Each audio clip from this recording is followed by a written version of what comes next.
عبدل شکور بہت شکریہ آپ کا۔ ٹنڈو الحیار میں بھی گزشتہ روز ہونے والی مونسون کی چند منٹوں کی برسات نے ضلع انتظامیہ کی کارکردگی کا پول کھول کے رکھ دیا ہے۔ ٹنڈو الحیار کی سڑکوں پر تاحال برساتی پانی موجود ہے۔ تفصیلات جان لیتے ہیں ہمارے نمائندے طارق حمید عباسی سے۔ جی طارق حمید، آگاہ کیجیے گا۔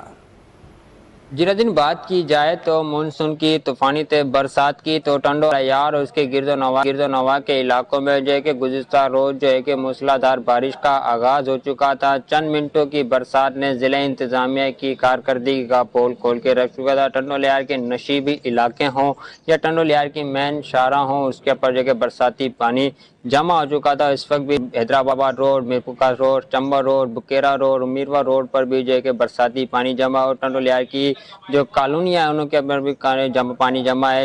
اکرم کالونی، ناگور پلاٹ، بیل کالونی اور دیگر کالونیوں میں برساتی پانی جمع ہے، جس کی وجہ سے علاقہ مکین پریشان دکھائی دیتے ہیں۔ محکمہ موسمیات کی جانب سے پیشن گوئی کرنے کے باوجود بھی ضلع انتظامیہ حرکت میں نہ آ سکی۔ اس وقت بھی برسات کو بند ہوئے بھی 12 سے 15 گھنٹے کا عرصہ گزر چکا ہے، مگر ابھی بھی برساتی پانی نہ نکالا جا سکا ہے، جس کی وجہ سے شہری پریشان دکھائی دیتے ہیں۔ شہریوں نے اعلیٰ حکام سے فوری طور پر اپیل کی کہ لہٰذا برساتی پانی کو نکالا جائے اور جو شہریوں کی پریشانی۔ بہت شکریہ طارق عباسی، تفصیل سے بتا رہے تھے۔